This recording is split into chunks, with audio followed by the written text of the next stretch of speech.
तो जैन वजह कैसे आप लोग उम्मीद करता हूँ कि सभी अच्छे हैं, इस पढ़ाई कर रहे हैं। तो आज हम लोग इस वीडियो में चर्चा करने वाले हैं बहुत इंपॉर्टेंट क्वेश्चन के बारे में जो कि आपके 9 के एग्जाम के लिए इंपॉर्टेंट होने वाला है। तो चलिए शुरू करते हैं। देखिए क्वेश्चन में क्या बोला है समझते हैं इस चीज को। देखिए सबसे पहले क्वेश्चन में क्या बोला है कि ABC एक समद्विबाहु त्रिभुज है जिसमें AB बराबर AC है तो और AP परपेंडिकुलर BC, AP लंब BC है, खींच कर दर्शाना हमको यह है कि कौन B बराबर कौन C है। सबसे पहले जो बोला गया प्रश्न को एक तो फिगर बना लेते हैं। ABC की कोई समद्विबाहु त्रिभुज है। सबसे पहले ABC को हम लोग समद्विबाहु त्रिभुज इस प्रकार से बनाते हैं। समद्विबाहु त्रिभुज कहने का मतलब क्या हुआ, जिस त्रिभुज का दो भुजा बराबर हो। समद्विबाहु त्रिभुज मतलब क्या, जिस त्रिभुज का दो भुजा बराबर हो। तो ABC को समद्विबाहु त्रिभुज लिए, इसमें AB बराबर क्या है, AC है। AB और AC दोनों भुजा क्या है, बराबर है। और क्या बोला कि AP लंब BC खींचकर AP लंब BC एक तो खींचना है इस प्रकार से, है ना। AP लंब BC खींचकर हमको, लंब मतलब क्या, 90 डिग्री कोण बनाएगी दूसरे के साथ, परपेंडिकुलर होगा, सीधा खड़ा होगा, ठीक है। ये AP है। AP लंब BC खींचकर को हमको दर्शाना ये है कि कौन B बराबर कौन C है। इस चीज को हमको दर्शाना है। तो चलिए सबसे पहले देखते हैं कि क्या क्या दिया हुआ है। जो दिया हुआ उसको लिख लेते हैं। सबसे लिखते हैं दिया है, क्या दे दिया है, ABC को समद्विबाहु त्रिभुज है। ABC एक समद्विबाहु त्रिभुज है, समद्विबाहु त्रिभुज है। क्लियर। जब समद्विबाहु त्रिभुज है तो ऑब्वियस सी बात यह है कि दोनों में कोई भुजा बराबर होगा, दो भुजा बराबर होगा। तो AB बराबर क्या हो जाएगा, AC। ये मेरा पहले से गिवन है, पहले से दिया हुआ है, ठीक है। अब देखें ज्ञात क्या करना है हमको, ज्ञात करना है। क्या करना है, ज्ञात करना है। क्या ज्ञात करके दिखाना है हमको ज्ञात करके दिखाना है या तो सिद्ध करना है, बोलेंगे क्या इसमें, हम लोग बोलेंगे सिद्ध करना है ना। याद करना नहीं, सिद्ध करना। दर्शाने बोला तो सिद्ध करना है, सिद्ध करना है। क्या सिद्ध करके दिखाना है हम लोग को, सिद्ध करना है ना? क्या सिद्ध करना है कि कौन कौन B बराबर कौन C, ये वाला कौन इस कौन के बराबर है, कौन B बराबर कौन C, हमको ये वाला सिद्ध करके दिखाना है। चलिए शुरू करते हैं। देखिए किस प्रकार से हम इस चीज को सिद्ध करेंगे। चलिए प्रमाण में आते हैं। सबसे पहले प्रमाण में किस प्रकार से करेंगे, पहले जो गिवन है, पहले से जो मेरा दिया हुआ, इस चीज को हम लोग ध्यान से समझते हैं। ABC कोई समद्विबाहु त्रिभुज। समद्विबाहु त्रिभुज मतलब जिस त्रिभुज के दो भुजा बराबर हो, जिस त्रिभुज के दो भुजा बराबर उसे क्या बोलेंगे हम लोग, समद्विबाहु त्रिभुज बोलेंगे। अब AB बराबर AC, तो ABC कोई समद्विबाहु त्रिभुज, इसका जो दो भुजा AB बराबर AC मेरे पहले से गिवन है।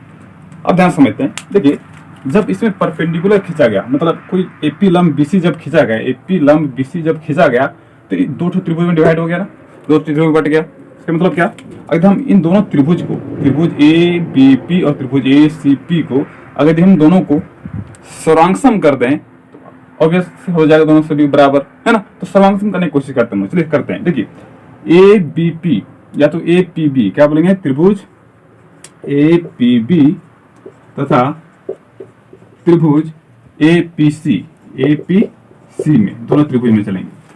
त्रिभुज APB और त्रिभुज APC में चलें, ठीक है। अब इस दोनों त्रिभुज को हम लोग क्या करेंगे, सर्वांगसम कर देंगे।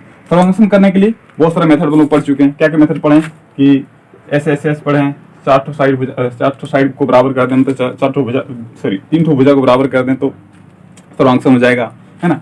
SAS पढ़े हैं, दो ठो भुजा एक ठो कोण को बराबर कर दें सर्वांगसम हो जाएगा, है ना। AS पढ़े हैं, AS मतलब दो ठो कोण एक ठो भुजा को बराबर कर दें तो AS लग जाएगा, है ना।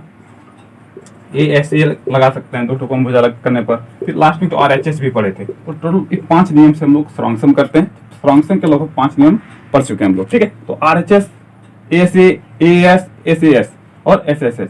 देखिए RHS कहाँ लगता है, RHS कहाँ लगता है, जहाँ राइट, R मतलब क्या, राइट एंगल, H मतलब होता है हाइपोटेनियस, S मतलब होता है side. Right angle hypotenuse side मतलब क्या, राइट एंगल कोई 90 डिग्री कोण होना चाहिए। हाइपोटेनियस मतलब कोई कर्ण, जिसको बोलते हैं कर्ण में भुजा बराबर, सबसे बड़ी भुजा होता है सब बराबर होना चाहिए। और साइड मतलब कोई एक भुजा होना चाहिए, ठीक है। उसी प्रकार से देखो हम लोग इसमें लेके चलते हैं। इस मेथड से हम लोग करेंगे, इस रूल से हम लोग इसको सिद्ध करेंगे। क्या बोला, APB और APC, त्रिभुज APB और APC में क्या क्या हो रहा है यहाँ समझते हैं। अब देखिए AB बराबर AC, इस त्रिभुज APB का AB भुजा और त्रिभुज APC का AC भुजा, दोनों भुजा क्या है, बराबर है। क्यों बराबर हो रहा है भाई, पहले से गिवन है। तो क्या बोलेंगे, AB बराबर AC मेरा लिख देंगे, क्या पहले से दिया हुआ, इसलिए हम लोग इसको लिख पा रहे हैं। क्लियर। अब यहाँ समझते हैं AP जो है सो एपी परपेंडिकुलर बीसी है, एपी जो है सो बीसी पर लंब है। लंब कहने का मतलब ये हुआ कि उस पर 90 डिग्री कोण बनाएगा, जिस पर लंब हो रहा है उस पर 90 डिग्री कोण बनाएगा। इसका मतलब क्या हुआ, कोण ए पी बी बराबर कोण ए पी सी, ये दोनों कोण क्या हो रहा है, बराबर हो जाएगा। क्यों लिखेंगे, एपी लंब बीसी है, इसलिए हम इस चीज को बराबर लिख पा रहे हैं। देखिए इस त्रिभुज का ये वाला कोण और इस त्रिभुज का दोनों कोण बराबर है, 90 डिग्री का है, इसलिए लिख पा रहे हैं। और देखिए कोई भी तो भुजा बराबर कर सकते हैं। तो एपी जो भुजा है, एपी जो भुजा है, ये जो भुजा है तो इस त्रिभुज में भी है और इस त्रिभुज में, दोनों त्रिभुज में है ना, इसलिए बोल सकते हैं क्या, एपी बराबर एपी लिखेंगे क्या, उभयनिष्ठ भुजा है, उभयनिष्ठ भुजा है। अब उभयनिष्ठ जब भुजा मतलब कॉमन भुजा, मतलब दोनों में है। उभयनिष्ठ भुजा कहने का मतलब क्या, कॉमन है, दोनों में है, इसमें भी और इसमें, इस त्रिभुज में भी और इस त्रिभुज में भी। अब देखिए एस ए बी बराबर ए सी क्या है, ए बी कोई हाइपोटेनियस है ना, ए क्या है, एक ठो इधर से ध्यान से देखें तो ये क्या है, एक ठो समकोण त्रिभुज है। समकोण त्रिभुज का सामने वाला जो कोण होता है, ये वाला जो सबसे बड़ा वाला भुजा जो होता है, उसको क्या होता है, कर्ण होता है, हाइपोटेनियस होता है। तो एच, तो ए पी एक ठो बराबर हो गया, एक ठो कोण मतलब 90 डिग्री कोण हो गया, है ना, और एक ठो भुजा को एक ठो बराबर, ये लोग भुजा को बराबर कर दिए दोनों में। तो इस प्रकार से हम देखें, तीन कंडीशन लिख दिए, तो हम लोग बोलेंगे आरएचएस स्थिरांक समता कसौटी से, क्या बोलेंगे, इसीलिए आरएचएस स्थिरांक समता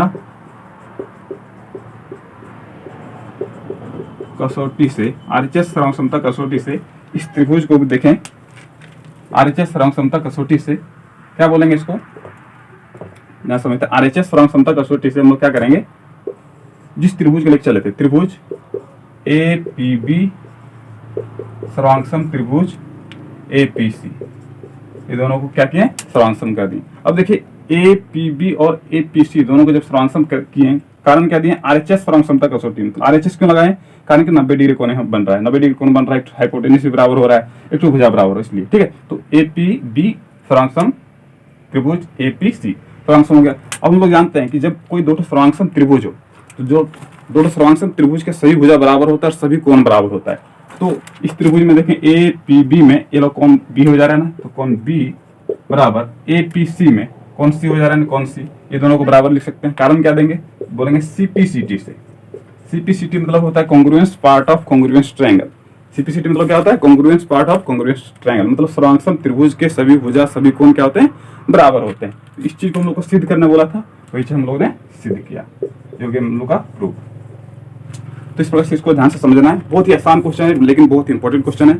इस चीज को आप लोग शुरू से अंत तक पूरा देखिए और बढ़िया समझिए। Thank you.